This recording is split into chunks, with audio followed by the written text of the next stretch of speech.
La Iglesia celebra hoy la memoria de San Joaquín y Santa Ana. A ellos aludiremos más tarde. Y quería centrarme en la primera lectura correspondiente al miércoles de la 16ª semana del tiempo ordinario.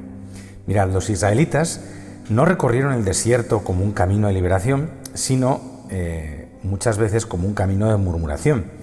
Y esto es importante tenerlo en cuenta porque nos hace entender que los problemas no se concentraban en una persona, el faraón, o en un lugar, Egipto, ni en un sistema de gobierno, que podría ser una cierta monarquía. El triste resumen es muy distinto. Donde van los humanos va la humanidad. Donde van los humanos, por consiguiente, van sus congojas, sus orgullos, sus codicias, su capacidad de mentir, el hedor de sus traiciones, el doloroso espectáculo de su ingratitud. Pero también es verdad lo contrapuesto.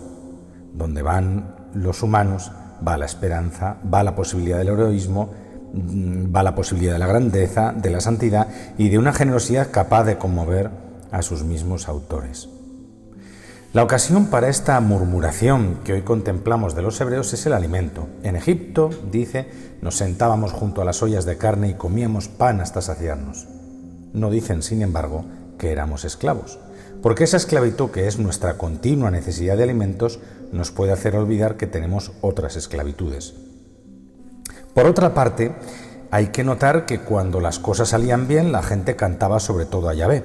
Cuando las cosas salían mal, criticaban a los enviados de Yahvé. Y esa es otra enseñanza.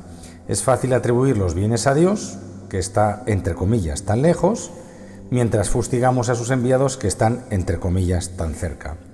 Así resulta sencillo entrar en el estilo de la secta protestante, que suele tomar como estilo de presentación ser una fe sin iglesia. Es un engaño, pero como tantos otros engaños, sirve para pescar incautos. Así que la primera lectura de hoy nos presenta uno de los milagros más conocidos, más recordados del tiempo que Israel pasó en el desierto. Por supuesto, el desierto es el lugar sin comodidades, sin recursos, sin agua muchas veces, sin alimento la mayor parte del tiempo. Oye, ¿y cómo alimentas a un pueblo en el desierto? Y el milagro que conocemos y que se recuerda en la primera lectura de hoy es cómo Dios concedió pan y carne, carbohidratos y proteínas a su pueblo en el desierto. Es un ejemplo impresionante de lo que significa la providencia, es decir, Dios provee. No hay nada, no hay recursos, no hay de dónde, y sin embargo, Dios provee. Hay que tener en cuenta que donde no hay nada, la situación se aproxima a la creación, porque precisamente nosotros enseñamos que Dios creó el universo de la nada. Es decir, aquel que aun en medio del desierto puede proveer, está mostrando con ello que es Señor, que es Creador. Porque como dice un cántico del Antiguo Testamento, ¿quién le ayudó? ¿Quién le ayudó a Dios a hacer la creación? ¿Con quién se aconsejó para entenderlo? Para que le enseñara el saber y le dijese el método inteligente. ¿Quién le dio consejos a Dios? Es Dios, y solamente Dios, el que puede crearlo todo de la nada. Y por eso la providencia de Dios es una manera de descubrir que Él es el Creador, y es una manera de descubrir que Él, y solamente Él, es el Señor. Ese es el primer punto de nuestra reflexión. Y lo segundo es recordar con cuánta frecuencia Dios nuestro Padre ha hecho maravillas de providencia en circunstancias muy difíciles de la vida de los santos y en general de la vida de la Iglesia. Y yo quiero recordar hoy una de las historias más bellas de la providencia de Dios. He podido llegar a conocer como dos versiones de este relato y estoy convencido de que es cierto. Es la historia de los misioneros, las cajas y las gafas. Igual alguno lo ha escuchado alguna vez. Sucedió que en un lugar muy remoto de África un grupo de misioneros servía a una comunidad indígena en ese país, en ese continente africano. Y uno de los misioneros necesitaba, como necesitamos muchos de nosotros, gafas. El tema está en que si uno necesita gafas y le cambia la graduación, o tal vez uno tiene un percance y se le rompe uno de los cristales, pues uno puede ir a una óptica y obtener seguramente pues una reparación, y además incluso mejor. Pero en medio de la salva, pues aquel misionero sufría terriblemente porque se habían dañado sus gafas, que las necesitaba sobre todo para leer. Sufría mucho por haber perdido sus gafas o se le habían roto, lo que hubiera sucedido. Tampoco es tan fácil buscar una óptica en esas circunstancias, ni pedir a distancia, necesito gafas con esta graduación, ¿verdad? Es una situación un poco rocambolesca, complicada. Resulta que un grupo de católicos en otro país, en Estados Unidos, deciden enviar algunas ayudas de medicamentos, que era lo más urgente en esta misión africana, y entonces estaban, pues eso, haciendo las cajas, metiendo los medicamentos, y a uno de los voluntarios que ayudaban en esa labor resulta que en cierto momento, pues se confunde y mete en una caja sus gafas. Y pues hay mucho trabajo, hay que hacer muchas cosas, hay mucho que mover, medicamentos para aquí, medicamentos para allá, hay que hacer esto, hay que hacerlo rápido, pronto, porque hay que enviarlo.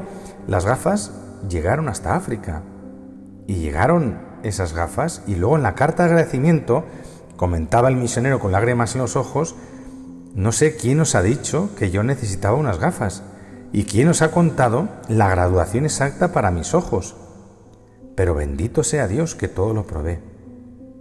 La situación de aquel misionero era como la del desierto. Una vez más, Dios a los que le son fieles no deja de socorrer incluso en algo tan específico como unas gafas graduadas. Así que crezca en nosotros la confianza, que crezca en nosotros la certeza de que si somos fieles a Él, en buena conciencia, utilizando por supuesto nuestra razón, pero ante todo nuestra fe, si somos fieles a Él, no nos va a faltar nada. Os decía al principio que la Iglesia celebra hoy la memoria de los padres de la Virgen María, los abuelos de Jesús, los santos Joaquín y Ana. En su casa vino al mundo María, trayendo consigo el extraordinario misterio de la Inmaculada Concepción. En su casa creció acompañada por su amor y su fe, y en su casa aprendió a escuchar al Señor y a seguir su voluntad. Los santos Joaquín y Ana forman parte de esa larga cadena que ha transmitido la fe y el amor de Dios en el calor de la familia. Hasta María, que acogió en su seno al Hijo de Dios y lo dio al mundo, nos lo ha dado a nosotros. Qué precioso es el valor de la familia como lugar privilegiado para transmitir la fe. Refiriéndome al ambiente familiar, quisiera subrayar algo. Hoy en esta fiesta se celebra pues la fiesta de los abuelos en muchos países, y qué importantes son en la vida de la familia para comunicar ese patrimonio de humanidad y de fe que es esencial para toda sociedad, y qué importante es el encuentro y el diálogo intergeneracional, sobre todo dentro de la familia. Niños y ancianos construyen el futuro de los pueblos. Los niños porque llevarán hacia adelante la historia, y los ancianos porque transmiten la experiencia y la sabiduría de su vida. Esta relación, este diálogo entre las generaciones es un tesoro que tenemos que preservar y alimentar. Así pues, hoy saludamos a los abuelos con mucho afecto y les agradecemos el testimonio de sabiduría que nos ofrecen continuamente. Feliz día para todos. Amén.